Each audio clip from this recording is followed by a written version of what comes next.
भगत सिंह, ये नाम सुनते ही दिमाग में क्या आता है? एक खास तस्वीर है ना? लेकिन आज हम उस तस्वीर से थोड़ा आगे बढ़कर उस क्रांतिकारी से मिलेंगे जो किताबों में जीता था। तो शुरुआत करते हैं भगत सिंह के ही एक बहुत जबरदस्त कोट से। आप व्यक्तियों को मार सकते हैं, विचारों को नहीं। सोचिए, सिर्फ ये एक लाइन ये हमें सीधा उस जंग के बीच में ले जाती है जो उनकी पूरी जिंदगी का मकसद थी, यानी एक्शन और आइडियाज के बीच की जंग। वो आइडियाज जो कभी नहीं मरते। लेकिन वो सिर्फ एक बागी नहीं थे, नहीं, वो एक आइडियलिस्ट थे। एक ऐसे इंसान जिनकी नजरों में भविष्य की एक बिल्कुल साफ तस्वीर थी।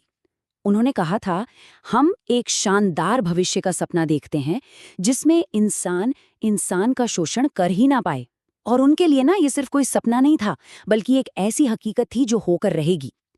तो ये लड़ाई सिर्फ आज़ादी की नहीं थी, ये तो एक नए समाज की बुनियाद रखने की लड़ाई थी। तो चलिए, सबसे पहले बात करते हैं उस इमेज की जो हम सबके जहन में बसी हुई है, बॉम्ब और मिथक, एक एक्शन हीरो वाली छवि। अब ये इमेज बनी कैसे? कुछ बहुत ही ड्रामेटिक और हिंसक घटनाओं से। बात है 17 दिसंबर 1928 की, जॉन पी सॉन्डर्स की हत्या। फिर 8 अप्रैल 1929 दिल्ली की सेंट्रल असेंबली में बम धमाका। और आखिर में 23 मार्च 1931 सिर्फ 23 साल की उम्र में उन्हें फांसी दे दी गई। जाहिर है, इन्हीं घटनाओं ने उन्हें एक शहीद के तौर पर हमेशा के लिए अमर कर दिया। लेकिन इस मिथक के पीछे की कहानी क्या है? क्या ये सिर्फ गुस्सा था या कुछ और? चलिए, इस एक्शन को एक सोची समझी स्ट्रैटेजी, एक प्रोपेगेंडा के तौर पर देखने की कोशिश करते हैं। उनकी सोच को समझने के लिए ना ये एक लाइन काफी है। ये HSRA यानी हिंदुस्तान सोशलिस्ट रिपब्लिकन आर्मी के एक पैम्फलेट से है। बहरों को सुनाने के लिए एक जोरदार आवाज की जरूरत होती है। बस इसी एक लाइन में सब कुछ साफ हो जाता है। असेंबली में जो बम धमाका हुआ वो एक पॉलिटिकल थिएटर था, एक सिंबॉलिक एक्ट। मतलब असली मकसद किसी की जान लेना था ही नहीं। असल मकसद था उन दमनकारी ब्रिटिश बिलों का विरोध करना, उस सिस्टम का विरोध करना जहां भारतीयों की अपनी कोई आवाज ही नहीं थी। तो ये कोई रैंडम एक्ट ऑफ टेरर नहीं थे, नहीं, ये तो देश को जगाने के लिए बहुत सोच समझकर प्लान किया गया प्रोपेगेंडा था। तो हाँ, उनके एक्शन ने उन्हें शहीद तो जन बना दिया, पर सवाल ये है कि वो असल में किस चीज को सबसे ज्यादा अहमियत देते थे।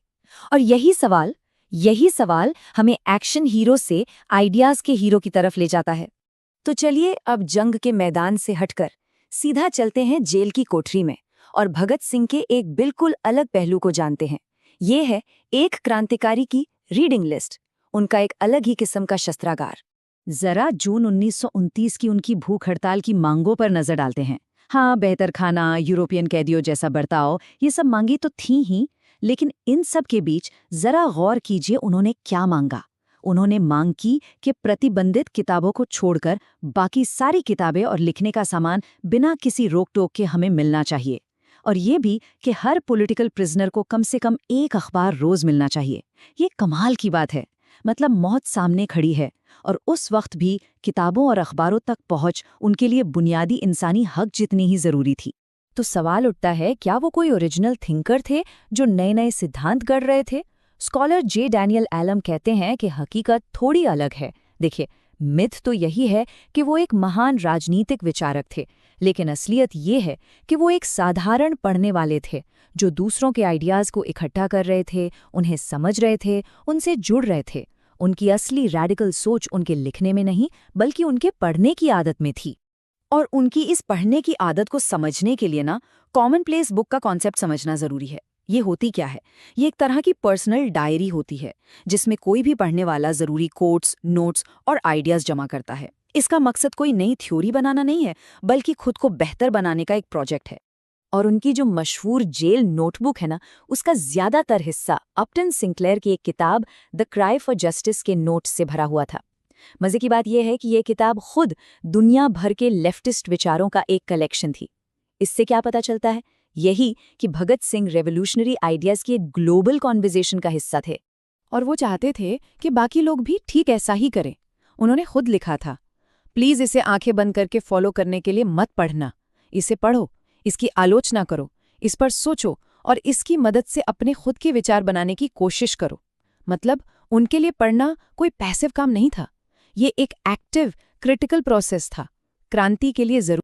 तो चलिए अब थोड़ा और आगे बढ़ते हैं, देखते हैं कि ये सब बातें उनके एक कोर फिलोसॉफिकल बिलीफ से कैसे जुड़ती हैं, और वो है नास्तिकता का दर्शन, यानी संघर्ष ही असली इनाम है।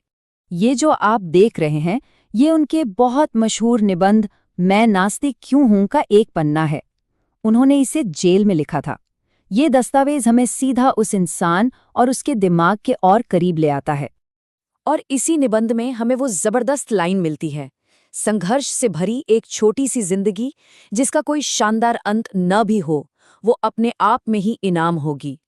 ये लाइन उनके सेक्युलर ह्यूमनिस्ट फिलॉसफी का निचोड़ है, जहां जिंदगी का मतलब किसी भविष्य या स्वर्ग के इनाम में नहीं, बल्कि खुद उस संघर्ष में ही है। तो मतलब उनका नास्तिक होना सिर्फ धर्म को नकारना नहीं था। नहीं, ये उससे कई ज्यादा था।